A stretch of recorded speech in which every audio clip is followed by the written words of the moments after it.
Good morning, ಹೇಗಿದ್ದಾರೆ ಎಲ್ಲರೂ? ಚೆನ್ನಾಗಿದೆ.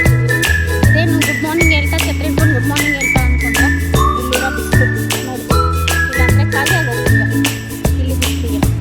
ಹಾಗಾಗಿ ಛತ್ರಿ ಇಟ್ಕೊಂಡು ಮಗನ್ನ ಪಿಕಪ್ ಮಾಡೋಕ್ಕೆ ಹೋಗ್ತಿದ್ದೀನಿ. ಆ್ಯಕ್ಚುಲಿ ಫಸ್ಟ್ ಡೇ ಅವನ್ನ ಸ್ಕೂಲ್ ಪಿಕಪ್ ನಾನು ಹೋಗ್ತಿರೋದು, ಡೈಲಿ ಅದೇ ಹೋಗ್ತಿದ್ದು. ಅವ್ರಿಗೆ ಮೀಟಿಂಗ್ ಇದೆ ಅಂತ ನನಗೆ ಕೇಳಿದ್ದಾರೆ. ಹೋಗ್ತಿದ್ದೀನಿ, ನೋಡೋಣ ಅವ್ನು ಹೆಂಗೆ ರಿಯಾಕ್ಟ್ ಆಗ್ತಾನ ಅಂತ ಹೇಳಿ.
ಗೊತ್ತಿಲ್ಲ, ಇವತ್ತು ಮತ್ತೆ ಬಿಸಿಲಲ್ಲಿ ಮಕ್ಕಳನ್ನ ಕರ್ಕೊಂಬರೋ ಸ್ಕೂಲಿಗೆ ಹೋಗ್ತಿದ್ದೀನಿ.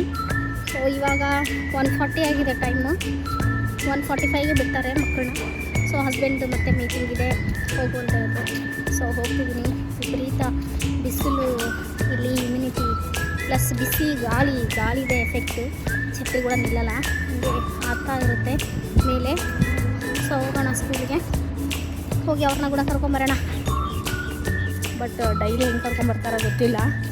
ಇವಾಗ ಅವ್ರ ಮನೇಲಿರೋದ್ರಿಂದ ಓಕೆ, ಬಟ್ ಅವರು ಆಫೀಸ್ಗೆ ಹೋದರೆ ನೆಕ್ಸ್ಟ್ ನಂದೇ ಇರುತ್ತೆ. ಅವಾಗ ಹೆಂಗೋ ಡೈಲಿ ಅನ್ನೋಂಗಾಗಿದೆ ಬಿಸಿಲು. ಅದಕ್ಕೆ ಬಿಸಿಲೇ ನಮಗೆ ತಡ್ಕೊಳಕ್ಕಾಗ್ತಿರ್ಲಿಲ್ಲ. ನನ್ನ ಜೀವನ ಹೆಂಗಾಗಿದೆ ಅಂದರೆ ಬಾಣಲೆಯಲ್ಲಿದ್ದವಳನ್ನ ತೆಗೆದು ಬೆಂಕಿ ಒಳಗೆ ಹಾಕಿದಂಗೆ ಆಗಿದೆ ಇವಾಗ. ಅಲ್ಲಿ ಬರೀ 2 ತಿಂಗಳು ಸಮ್ಮರ್ ತಡ್ಕೊಳ್ಳೋಕ್ಕೆ ಆಗ್ತಿರ್ಲಿಲ್ಲ. ಇವಾಗ ಇಲ್ಲಿ ದಿನ ಸಮ್ಮರ್ ಆಗಿದೆ ನನಗೆ.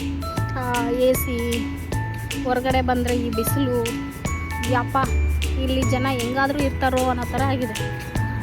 ಮಗನ್ನ ಕರ್ಕೊಂಬರಕ್ಕೆ ಹೋಗಿದ್ನಲ್ಲ, ಆ ಗೇಟ್ ಚೇಂಜು, ಅದು ಗೇಟ್ 1. ಇವ್ರನ್ನ